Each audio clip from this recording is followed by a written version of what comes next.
In this program, we're going to see some inspections and tests that are commonly performed on a new power transformer before it is accepted by a utility and put in service.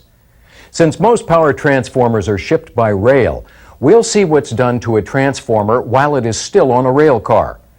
Then we'll see how a power transformer can be moved from a rail car onto a flatbed trailer and transported from the railroad siding to the substation where it will be put in service.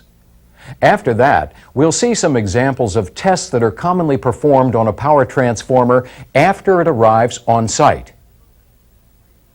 Keep in mind that the purpose of this training unit is to give you an overall look at some common tasks involved in inspecting and testing a new power transformer.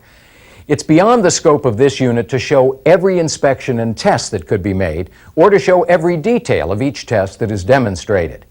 If you are unfamiliar with how to do any of the work your company performs on a new power transformer, make sure you know how each task is done before you attempt to perform it.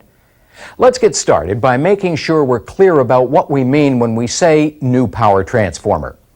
For our purposes, the term new power transformer refers not only to a new factory-built power transformer, but also to any power transformer that a utility is accepting from an outside source, such as another utility or an equipment broker. Now let's move on by going over why utilities inspect and test new power transformers. A utility inspects and tests a new power transformer to make sure that it is free of damage, or to determine the extent of any damage that may have occurred during shipment. Every utility has slightly different policies and procedures for the inspections and tests performed on a new power transformer, but they all have the same main objective: to make sure that the transformer arrived in good condition. To see what happens to a new power transformer, let's look on as a utility crew inspects and tests a transformer that has recently arrived at a railroad siding. We'll be watching the crew members inspect the impact recorder that is attached to the equipment during shipment, and we'll see them perform a dew point test on the atmosphere inside the transformer. An impact recorder is an instrument that is mounted to a piece of equipment to record any significant impacts the equipment may experience while it is being transported. The instrument measures any intense vertical, lateral, or longitudinal accelerations of the equipment it is mounted on. These accelerations are usually due to an impact, like the sudden jolt that can occur when rail cars are coupled. However, the recorder does not respond to the normal movements of the equipment during transportation. The results of the impact measurements are recorded by 3 pens on 3 graphs, one for each of the 3 impact directions. The recording is done on a continuous roll of paper. When there is no acceleration due to an impact, the indication for that direction stays on the graph's center line. When an impact occurs in any direction, the acceleration from the impact is sensed by the instrument and recorded on the proper graph as a deviation from the center line. Inspecting the impact recorder enables utility personnel to verify that the transformer was not subjected to impacts while it was being shipped. The recorder, which is powered by a battery, is typically turned on right before the instrument is sealed and mounted to the equipment. The impact recorder is sealed to ensure that any attempt to tamper with the instrument can be easily detected. After unbolting the impact recorder from the equipment, one worker cuts the tags that seal the instrument's case and turns off the recorder. Next, he writes the date and time he opened the impact recorder on the paper roll. After the used part of the paper roll is removed, all 3 graphs are inspected along their entire length. If there had been any significant impacts during shipping, they would be indicated by the deviations on the appropriate graphs. Any deviations that exceed specified limits should be reported. Now, before a new power transformer is shipped, the oil is typically removed from it, and the transformer is pressurized with a gas, such as very dry air or nitrogen. A transformer that is full of gas weighs less and is easier to transport than a transformer that is full of oil. There is also less danger to the environment if an accident occurs. But it may take weeks for the transformer to reach its destination, and during that time, some of the gas may leak out, which could allow atmospheric air containing moisture into the transformer. So when the transformer arrives at its destination, a dew point test is performed on a sample of the gas inside the transformer to determine its moisture content. Dew point is an indication of how much moisture is in a gas. The more moisture there is, the higher the dew point temperature will be. The dew point temperature of the gas is the temperature at which the gas becomes saturated with moisture. In other words, at the dew point temperature, the gas holds all the moisture it can. When the gas's temperature is equal or very close to its dew point temperature, condensation forms. Moisture inside a transformer can cause problems. For example, it can cause metal parts to corrode. Also, if moisture is not removed before the transformer is refilled with oil, the moisture can degrade the new oil's insulating properties. By providing an indication of the amount of moisture inside the transformer, the dew point test lets personnel know if moisture must be removed before the transformer is filled with oil. To perform a dew point test, you need a dew point meter, a sample hose, and a sample valve. And, as with any test, it's a good idea to review the test procedure in the appropriate documentation before you start. In this example, a crew member begins by installing a sample valve on another valve near the top of the transformer. If the sample valve were installed near the bottom of the transformer, the gas sample could be contaminated by any oil remaining in the transformer. Next, one end of the sample hose is attached to the sample valve, and the other end of the hose is attached to the dew point meter. When the connections are made, both valves are opened. After the sample hose and the meter's sample chamber are purged for a few seconds, another crew member plugs the meter's outlet port, which causes the sample chamber to fill with a sample of the gas that's inside the transformer. When the meter's pointer stabilizes, the reading is recorded in a logbook. In this example, the reading is negative 40 degrees Celsius. This means that condensation won't form inside the transformer unless the temperature inside the transformer decreases to negative 40 degrees Celsius, which just so happens to be the same as negative 40 degrees Fahrenheit.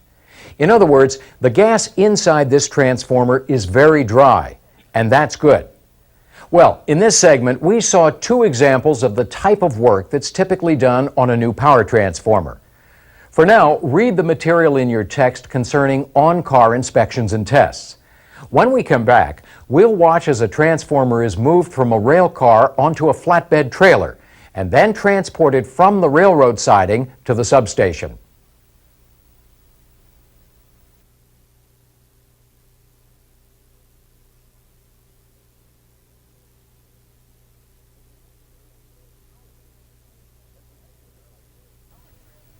As we mentioned earlier, power transformers are usually shipped by rail. The transformer then has to be moved from a rail car onto a flatbed trailer so that it can be transported to the substation where it will be used. In general, moving a power transformer requires the right equipment, teamwork, and attention to safety. To show this, we're going to watch as a crew moves a new power transformer from a rail car and transports it to a substation. We'll see the crew separate the support frames from the transformer and then jack the transformer up until it's slightly higher than the flatbed trailer of the truck that's going to haul it to the substation. After that, we'll see the crew members move the transformer onto the flatbed trailer and then transport the transformer from the railroad siding to the substation. Before they begin work on the transformer, the crew uses a crane to unload the equipment they'll need from a truck. The equipment is set down around the transformer, close to where it will be needed. The crew also uses the crane to help prepare the flatbed trailer for the transformer. The transformer the crew is working on is supported at each end by a rail car support frame. The transformer is connected to the two frames by large pins. There is one pin at each of the transformer's bottom corners. The transformer and the two support frames can be raised and lowered using jacks. The crew will raise the transformer and the two support frames until there is enough room underneath the transformer to build platforms.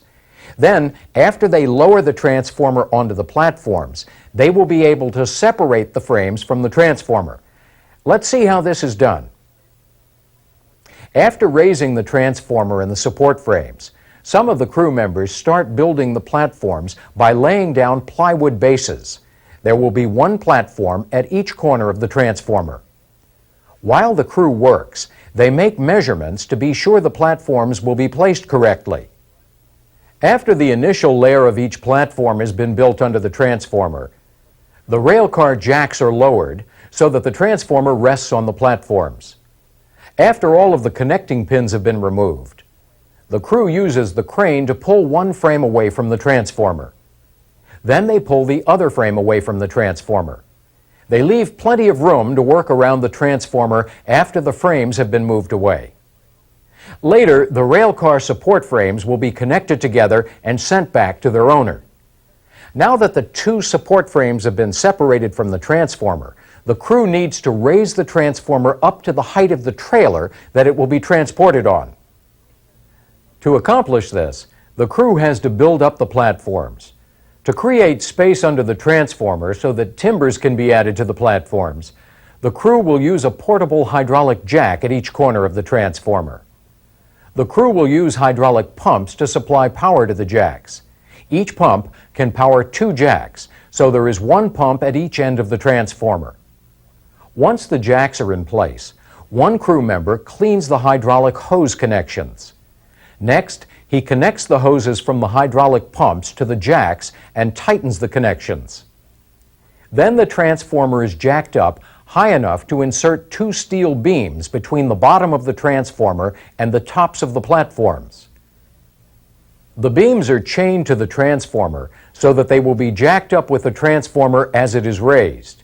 This ensures that when the crew is finished building the platforms, the steel beams will be on top of them.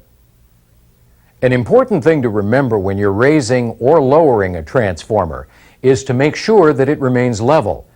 This is easy to do with levels that are placed directly on the transformer, usually along one side and along one end. The crew will raise the transformer until the bottom of the transformer is high enough so that they can detach the steel beams from the transformer and set them down on top of the platforms. They'll need the tops of the beams to be level with the trailer. They'll also need a space between the bottom of the transformer and the tops of the platforms. The crew will fill this space with the equipment needed to help move the transformer onto the trailer. This equipment includes extensions for the steel beams, as well as rollers and skids. Extensions are used to bridge the gap between the steel beams and the trailer. Rollers are placed under each end of the transformer, on top of the beams and the extensions. And skids are put on the rollers so that the transformer will roll a little easier. At this point, the crew is ready to move the transformer onto the trailer. To do this, the crew has positioned the crane next to the transformer. They'll use the crane to pull the transformer along the rollers onto the trailer. The crew connects the crane to the transformer using steel cables and shackles. They also put a wood brace on the end of the crane's boom. Then the crane driver places the boom with the wood brace against the side of the transformer. The boom will act as a brake to stop the transformer from rolling after the crane stops pulling on the steel cables. The wood brace will keep the boom from damaging the transformer. Getting directions from the crew leader, the crane driver slowly pulls the transformer onto the trailer. After securing the transformer to the trailer, the crew removes the steel cables and the shackles. They also remove the wood brace from the crane's boom. At each end of the transformer, the rollers, the skids, the steel beams, and the extensions are removed in the same way. Basically, the crew uses the hydraulic jacks to slightly raise the transformer. They pull the skid and the roller out from underneath the transformer until they're both entirely off the steel beam's extension and on the beam itself. They use the crane to remove the skid and set it aside. They also take apart the roller and remove its sections with the crane. After detaching the steel beam's extension, the crew uses the crane to remove the steel beam from the platforms it is on. Then they remove the steel beam extension from underneath the transformer. After the transformer has been lowered onto the trailer, the crew tightens the securing chains. Now that the crew has finished moving the transformer, the last part of this job is to transport the transformer to the substation. Because of state regulations, as well as the size and cost of the transformer, the top speed on this trip will be 5 miles per hour. The route has been chosen so that the ride will be as level as possible while avoiding bridges and overpasses. The total distance from the railroad siding to the substation is about 6 miles. In this case, several agencies and companies have specific requirements that affect how the transformer is transported. For example, in this area, the transformer has to be transported at night, and there must also be an escort. In addition to the police, this transformer is accompanied by telephone company linemen and a representative from the local cable TV company. Along the way, utility line crews will need to raise some overhead distribution lines so that the transformer can go under them. Also, the truck driver has to be very careful as he maneuvers around and between horizontal traffic light supports. Well, in this part of the program, we saw what's involved in moving a power transformer. In the example we looked at, a crew had to separate a transformer and its rail car support frames. Then they jacked up the transformer so that it could be moved onto a truck which transported it to the substation. At the substation, the transformer will be assembled, filled with oil, and tested. In the next segment, we'll wrap things up by looking at some of the inspections and tests that are done after a new power transformer has arrived on site.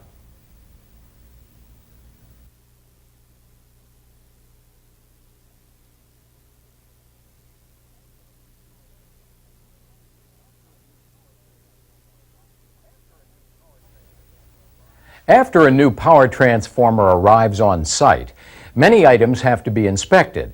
These items include radiators, valves, cover plates, hatches, and gaskets. The parts list and the control cabinet have to be checked out as well. There are also many tests that can be performed, such as bushing power factor and capacitance tests, current transformer ratio and polarity tests, and an overall power factor test. In addition, the transformer has to be assembled. For example, the tap changer has to be put onto the transformer. The inspections and tests that are performed after the transformer arrives on site are done before, during, and after the transformer is assembled. In this part of the program, we're going to take a look at 5 types of tests that are commonly performed on a new power transformer at a substation. They are representative of all of the tests that could be performed in that they're examples of tests on external accessory equipment, transformer insulation, and the transformer itself. Keep in mind that these tests can also be performed on other transformers, whether or not the transformers are new. We'll start with a pressure relay test. A pressure relay is one of the many protective devices used on a power transformer. The function of a pressure relay is to detect a rapid rise in pressure inside the transformer, and then start action to take the transformer out of service before the problem becomes more serious and causes extensive damage. Sudden pressure relays are used with gas-sealed transformers, while fault pressure relays are used with oil-filled transformers that have conservator-type sealing systems. The purpose of testing pressure relays on new transformers is to make sure that these protective devices will work properly when the transformer is put in service. Pressure relays can be tested with the transformer either energized or de-energized. On new transformers, the testing is usually done before the transformer is energized. However, you'll need to follow your company's procedures for when and how to perform pressure relay testing. The ways that you test the two types of relays vary slightly, but basically you change the pressure to the relay and then determine how long it takes for the relay contacts to operate. You'll also check to see that other equipment, such as the indicator lights and the lockout relay, works properly as the pressure relay operates. The results of the test should tell you not only that the pressure relay operates, but that it operates within a specific range of parameters, such as time and pressure. Now let's move on and look at temperature indicator tests. Temperature indicators are used on a power transformer to monitor and help control transformer temperatures. Temperature control is important because excessive heat can reduce the useful life of the transformer's oil and speed up deterioration of the transformer's winding insulation. Two of the most common transformer temperature indicators are the winding temperature indicator and the oil temperature indicator. Testing a transformer temperature indicator basically consists of making sure that the gauge indicates the correct temperature and that the gauge pointers and the snap action switches operate properly. Temperature indicators need to be tested on a new transformer to make sure that they will operate properly when the transformer is put in service. Temperature indicators may be tested using a temperature calibrator or an oil bath test set. A temperature indicator is usually tested at several different temperatures over its range. This is done to ensure that the indicator's calibration is accurate over the entire range and that the snap action switches are capable of controlling protective devices such as cooling fans, oil circulating pumps, and alarms. Several methods can be used to check the snap action turn-on switches while the temperature test is occurring. One way is to verify that a control device, such as a fan, operates when it's supposed to. Another method is to use a multimeter to check switch contact continuity. The snap action turn-off switches can be checked after the temperature control has been turned off. As the temperature drops, test the switches in the same way as the turn-on switches. For an oil temperature indicator, it is sufficient to check temperature gauge calibration and snap action switch operation. When you check a winding temperature indicator, however, you must also check the heater circuit. A winding temperature indicator's heater circuit, which may include calibration resistors or a current balancing auto transformer, provides heat to the indicator's temperature sensing bulb. This heat represents the heating effect of the load on the transformer's windings. Simulating the hot spot temperature of a transformer's windings is necessary because winding temperature cannot be measured directly. The next test we'll look at are insulation resistance tests. Insulation resistance tests are performed to determine the condition of a transformer's solid insulation. This insulation helps prevent current flow between the windings and also between the windings and ground.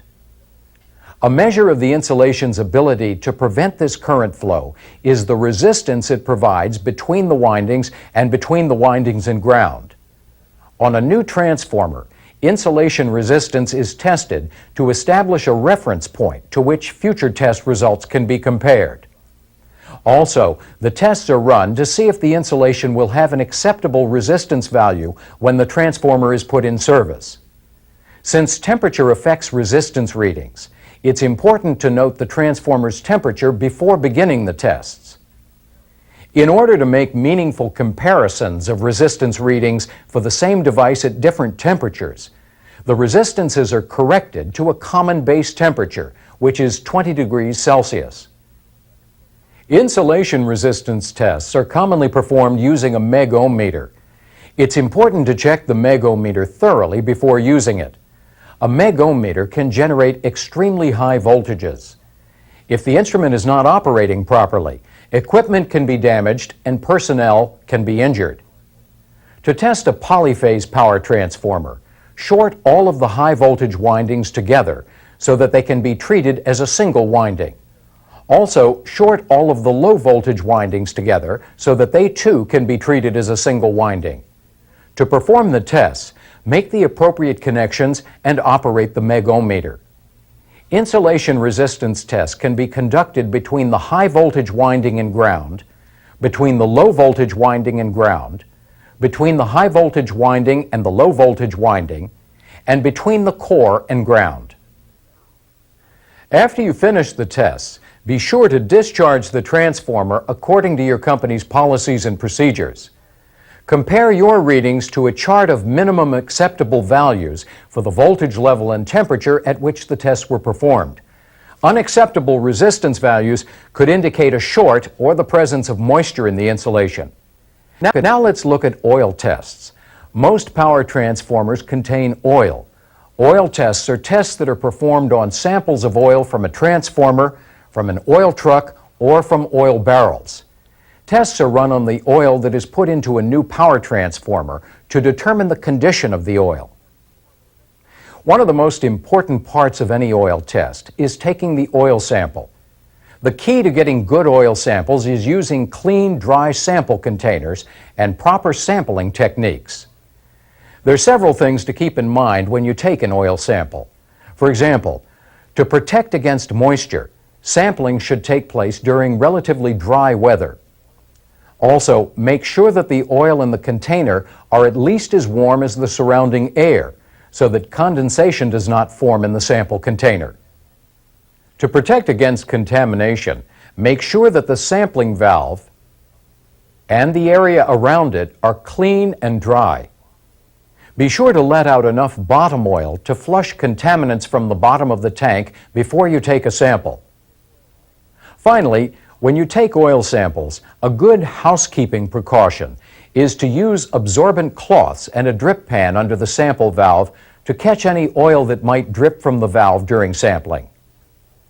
Oil samples can be tested in the field, such as in an oil dielectric test. They may also be sent to a lab for many other tests. These tests may include an interfacial tension test, a neutralization number test, a moisture content test, or a dissolved gas in oil test.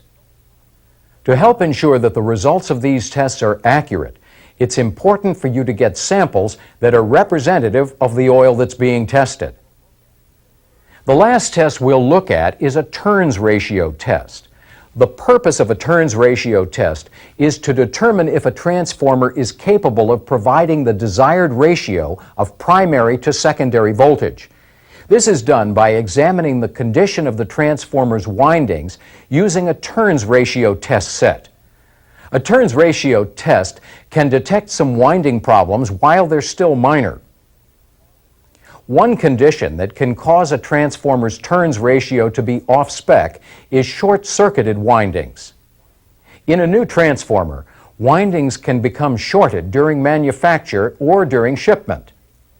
Using the transformer nameplate's connection diagram and bushing layout diagram, connect the test leads to the proper terminals, and then test the connections. Operate the test set to balance the turns ratio of the test set's internal reference transformer to the turns ratio of the transformer being tested. This is done by turning the dial knobs while cranking the generator. If you can't obtain a balance, the transformer being tested could have a short circuit or it could have an open circuit. When you finish the test, be sure to record the results you obtained. For a load tap changing power transformer, repeat the test for different tap settings. After you complete one phase, move on to the next phase. Repeat the procedure until all three phases have been completely tested. Using the information provided on the transformer's nameplate, compare the ratios from the test to the transformer's expected turns ratios. Well, in this program, we went over just a sampling of what happens to a new power transformer before it is accepted by a utility and put in service. Because inspecting and testing a new power transformer is so important, you need to be familiar with your company's procedures before doing any of the work. You'll learn more about working on power transformers later in your training. And what you've seen here should give you a solid foundation to build on.